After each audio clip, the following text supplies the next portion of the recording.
YS Sharmila Reddy అంటే ఈ రాష్ట్ర ప్రభుత్వం కానీ ముఖ్యమంత్రి జగన్మోహన్ రెడ్డి కానీ భయపడుతున్నాడు అని చెప్పి చాలా స్పష్టంగా అర్థమవుతూ ఉంది. నిన్నటి నుండి కూడా ఆంధ్రప్రదేశ్ రాష్ట్ర కార్యాలయం ముందు వేలాదిగా పోలీసులను మోహరించి మమ్మల్ని అందరినీ కూడా నిర్బంధించే ప్రయత్నం చేస్తూ ఉంది ఈ రాష్ట్ర ప్రభుత్వం.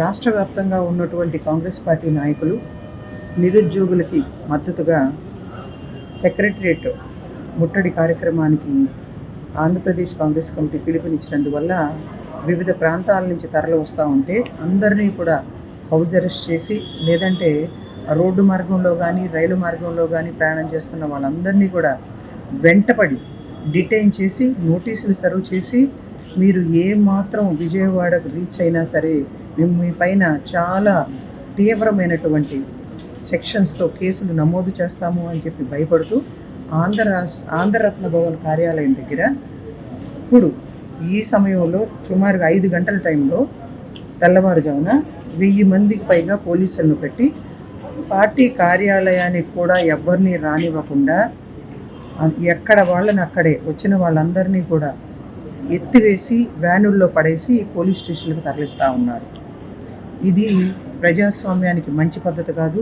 పార్టీ కార్యాలయానికి వస్తున్న వాళ్ళని వదిలిపెట్టాలి. పార్టీ కార్యాలయంలో మాకు వివిధ కార్యక్రమాలు ఉంటాయి.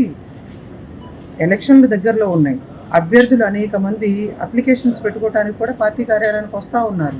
వివిధ కార్యక్రమాల రూపంలో పార్టీ కార్యకర్తలు కానీ నాయకులు కానీ వస్తారు. పార్టీ కార్యాలయానికి రాకూడదు అని చెప్పి శాసించడానికి నీ కార్యాలయమా జగన్మోహన్ రెడ్డి? నీ ఇంటికి కానీ నీ కార్యాలయానికి కానీ మేమెవరో రావట్లేదే. మా పార్టీ కార్యక్రమాల్లో పాల్గొనడానికి, లేదంటే మా పార్టీ నాయకుల్ని కలవటానికి వస్తున్నటువంటి నాయకుల్ని, కార్యకర్తల్ని అడ్డుకునే అధికారం నీకెవరిచ్చారు? పోలీసులను పెట్టి పరిపాలన చేస్తావా నువ్వు? పోలీసుల్ని ఇక్కడ అందరినీ వేలాది మందిని మోహరించి మహిళలను కూడా చూడకుండా భయపెట్టి మీరు ఇక్కడ రావడానికి వీల్లేదు అని చెప్పి ప్రాక్టికల్గా తరిమేస్తూ ఉన్నారు. వ్యాన్లు పెట్టి ఈడ్ చేసి కార్యకర్తలందరినీ కూడా తెల్లవారుజాము 4 గంటల దగ్గర నుంచి కూడా అందరినీ అరెస్టులు చేస్తూ ఉన్నారు. దూర ప్రాంతాల్లో ఉన్నటువంటి పోలీస్ స్టేషన్కి తరలించి, పైగా మీరు ఎప్పుడైనా సరే కాంగ్రెస్ పార్టీ కార్యక్రమాల్లో పాల్గొంటే మిమ్మల్ని అందరినీ కూడా ఊరుకునేదే లేదు అని తీవ్రమైనటువంటి హెచ్చరికలు జారీ చేస్తూ ఉన్నారు. దీన్ని తీవ్రంగా ఆంధ్రప్రదేశ్ కాంగ్రెస్ కమిటీ ఖండిస్తూ ఉన్నాం. చూసుకుందామని చెప్పి మేము చెప్తా ఉన్నాం.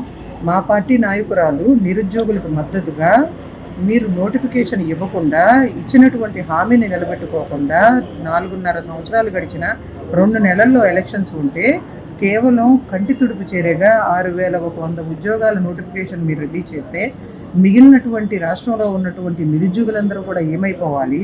మీరు ఇచ్చినటువంటి హామీ ఏమైంది అని చెప్పి ప్రశ్నిస్తూ ఉన్నాం. ఈ రోజున రాష్ట్ర ప్రజలకు మద్దతుగా వైఎస్ రాజశేఖర రెడ్డి గారి బిడ్డ ఏమాత్రం ఎన్ని ఇబ్బందులు పడుతున్నా కూడా రాష్ట్ర కార్యాలయంలోకి వచ్చి పడుకోవాల్సినటువంటి దుస్థితి కల్పించింది ఎవరు? ప్రజలందరూ కూడా గమనించాలి. జగన్మోహన్ రెడ్డి కేవలం అధికారంలో కొనసాగటం కోసం పోలీసుల్ని అడ్డం పెట్టుకుని పరిపాలన చేస్తూ ఉన్నాడు. అనేక రకాలుగా కూడా ప్రతిపక్ష పార్టీలపైన తప్పుడు కేసులు పెట్టడం కానీ నిర్బంధించడం కానీ చేస్తూ ఉన్నాడు. వీటన్నిటినీ కూడా ప్రజలు గమనించి తీవ్రంగా ఈ ప్రభుత్వాన్ని వ్యతిరేకించవలసినటువంటి బాధ్యత ఇప్పుడు ప్రజలపైన ఉంది. మీ అందరి సహకారం కూడా కోరుతా ఉన్నాం. ఎలక్షన్లు చాలా తొందరలో ఉన్నాయి. ఇటువంటి పరిపాలన మీకు అవసరమా అని చెప్పి ఒకసారి రాష్ట్ర ప్రజలు కూడా ఆలోచించాలి అని చెప్పి విజ్ఞప్తి చేస్తా ఉన్నాం.